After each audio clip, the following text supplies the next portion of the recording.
বদনজর থেকে কিভাবে রক্ষা পাবো? কিয়ামতের ছোট বড় আলামতগুলো কি কি? কিয়ামতের ছোট আলামত বলতে বোঝানো হয় সে সমস্ত আলামতকে যেগুলো কিয়ামতের অনেক আগে থেকে দেখা দেয়। কিয়ামতের বড় আলামত বলতে বোঝানো হয় সেই আলামতগুলোকে যেগুলো কিয়ামতের ঠিক প্রাক্কালে শেষ মুহূর্তে যেটা দেখা যায়, যার পরে আসলে মহাপ্রলয় শুরু হয়ে যায়, সেইগুলো হলো কিয়ামতের বড় আলামত। কিয়ামতের ছোট আলামতগুলো এবং বড় আলামতগুলো নিয়ে অনেক বই পুস্তক রচিত হয়েছে। শেখ মোহাম্মদ আল রিফি, সৌদি আরবের একজন আলিম, তার আশরাতুস-সাআ নামে একটা বই আছে, বাংলায় এটি অনুবাদও হয়েছে। এখানে কিয়ামতের প্রায় 150 আলামত উল্লেখ করা হয়েছে। তার 10টি হলো বড় আলামত আর বাকিগুলো হলো ছোট আলামত, অর্থাৎ 140টির মতো ছোট আলামত রয়েছে। যেমন বাইতুল মাকদিস বিজয়, নবী সাল্লাল্লাহু আলাইহি সাল্লামের আগমনটাও কিয়ামতের একটা ছোট আলামত, অর্থাৎ ছোট আলামত বলতে ওই যে আগে ঘটে যাওয়া আলামত।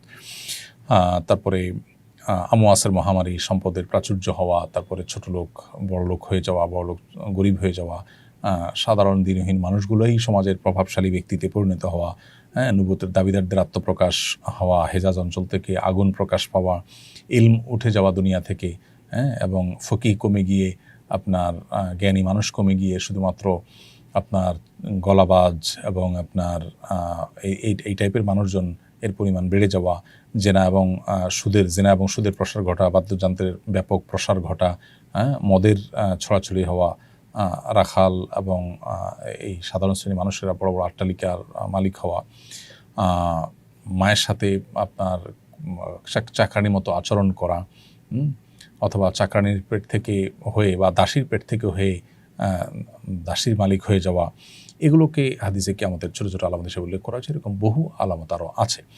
বড় আলামতগুলো যেগুলো কিয়ামতের ঠিক আগ মুহূর্তে প্রকাশ পাবে, সেগুলোর মধ্যে প্রথম হলো দাজ্জালের আত্মপ্রকাশ, এরপরে ঈসা আলাইহিস সালামের অবতরণ, এরপরে হলো ইমাম মাহদির আগমন, এরপরে ইয়াজুজ মাজুজের আবির্ভাব, এরপরে 3টা বড় বড় ভূমিধস, একটা পূর্বে, একটা পশ্চিমে, আর একটা আরব উপদ্বীপে। আর 6 নম্বর হলো ধোঁয়া, যেটা ইয়ামান থেকে নির্গত হবে, বের হবে। এরপরে পশ্চিম আকাশ থেকে সূর্য উদিত হওয়া, দাব্বাতুল আরদ নামক একটি প্রাণী পাহাড় চিরে বুক চিরে বের হওয়া এবং গোটা পৃথিবী প্রদক্ষিণ করা। 9 নম্বর হলো কোরআনের অক্ষর উঠে যাওয়া, কোরআন অক্ষর কোথাও না থাকা, কোরআন মানুষ অন্তর থেকে এবং কাগজ থেকে সব জায়গা থেকে হারিয়ে যাওয়া। এবং 10 নম্বর হলো এমন আগুন বের হওয়া যেটা মানুষকে ধাওয়া করতে করতে করতে এক জায়গায় সমবেত করবে। এগুলো সবগুলো হলো কিয়ামতের বা আপনার মহাপ্রলয়ের বড় আলামত বা একদম শেষ মুহূর্তের ঘটা আলামত। জিনের সাহায্যে রোগ নির্ণয় করা অথবা রোগীর মা বাবার নাম নিয়ে সমস্যা নির্ণয় করা কি শরিয়া সম্মত কিনা? জিন আল্লাহ তাআলার মাখলুক এবং সৃষ্টি, অন্যান্য মাখলুকের মতোই জিন থেকে বৈধ সহযোগিতা করা নেওয়া জায়েজ। এর বাইরে জিনের সংবাদের উপর নির্ভর করার সুযোগ নেই। আবার জিনদেরকে আজকাল বিভিন্ন কবিরাজরা যেরকম তাদেরকে বিভিন্ন কাজে লাগায় এবং তাদের বিভিন্ন সহায়তা নিয়ে থাকে, যেটাকে ইস্তেআনাহ বিল জিন বলা হয়, অর্থাৎ জিনদেরকে দিয়ে জিনদের সাহায্য নেওয়া। তো সেইরকম সাহায্য নেওয়া নাজায়েজ। মৌলিকভাবে একজন মানুষ, সাধারণ মানুষ থেকে সাহায্য নেওয়ার মতো সাহায্য নেওয়া ঠিক আছে, কিন্তু তাকে দিয়ে তার যে আল্লাহ তাআলা একটা বিশেষ শক্তি দিচ্ছে, সেটা দিয়ে সে আপনাকে বললো অমুক জায়গায় এটা হচ্ছে, সে একটু দূরে দেখতে পায়, সে তথ্য আপনাকে দিল, গায়েব জানার মতো, এরকম বিষয়গুলো তাদের সহযোগিতা নেওয়া জায়েজ নয়। আর বিশেষ করে রোগ নির্ণয় করার ক্ষেত্রে আপনার কোনো ব্যক্তি যদি এরকম কোনো পলিসি অবলম্বন করে যে রোগীর মা বাপের নাম ধরে বললেই রোগ নির্ণয় করে দেয়, এটাও রুকিয়া শরঈয়ার পদ্ধতির মধ্যে বা শরিয়া সম্মত যে রুকিয়া, সেটার পদ্ধতিতে পড়ে না। এ ধরনের ব্যক্তি থেকে বিরত থাকা উচিত এবং এই ধরনের ব্যক্তির সাহায্য নেওয়া থেকে বিরত থাকা উচিত এবং তাদের থেকে দূরে থাকা দরকার। এই দুনিয়ায় যে যত বেশি খাবে হাসরের ময়দানে, সে তত বেশি ক্ষুধার্ত হবে। কথাটা সত্য কি না? এই মর্মে মুসনাদে বাজ্জার একটি হাদিস রয়েছে। সেই হাদিসের সনদ সম্পর্কে হাফিজ ইবনে হাজার আসকালানী রাহিমাহুল্লাহ বলেছেন যে এই হাদিসের সতর্ক বার্তা মূলত ওই ব্যক্তির জন্য যে ব্যক্তি সবসময় পেট পুরে খায়, অতিরিক্ত খায়, এবং এর ফলে ব্যক্তির মধ্যে অলসতা চলে আসে, আল্লাহর ইবাদতবন্দি করা তার জন্য কঠিন হয়, এরকম ব্যক্তির জন্য এরকম কথা বলা হয়েছে।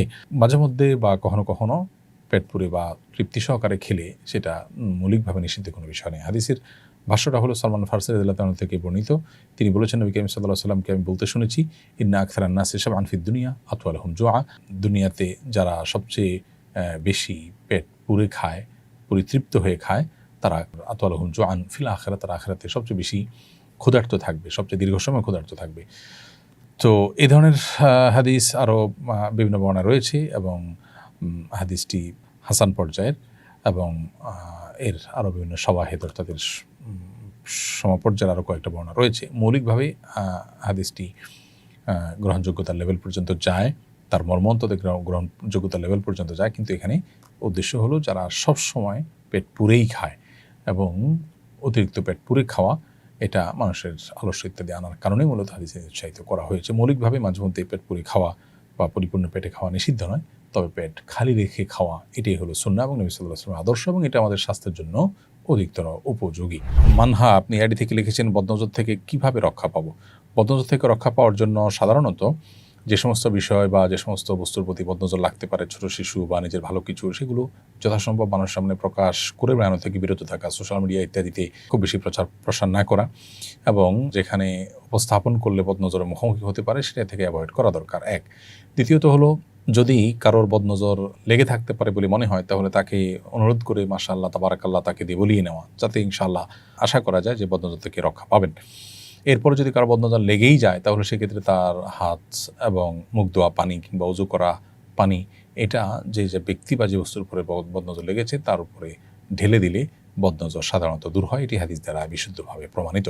আমার ব্যবসায়িক অংশীদার ইসলাম মানে না, সুদ খায়, মদ খায়, আমি ব্যবসা ছাড়তে চাই, কিন্তু সে বলছে শর্ত ভাঙলে ক্ষতিপূরণ দিতে হবে। এরকম পরিস্থিতিতে আমার করণীয় কি? ফাসিক ব্যক্তির সঙ্গে অংশীদারের ভিত্তিতে ব্যবসা করার কারণে আমি গুনাহগার হচ্ছি কিনা? ব্যক্তি ফাসিক হলেও তার সাথে ব্যবসা করাটা শরীয়ত দৃষ্টিকোণ থেকে নিষিদ্ধ নয়। আপনি যে ব্যবসা করছেন সে ব্যবসার পলিসি কি, কিসের ব্যবসা করছেন, সেখানে কোনো হারাম বিষয় আছে কিনা, এটা হলো মুখ্য বিষয়।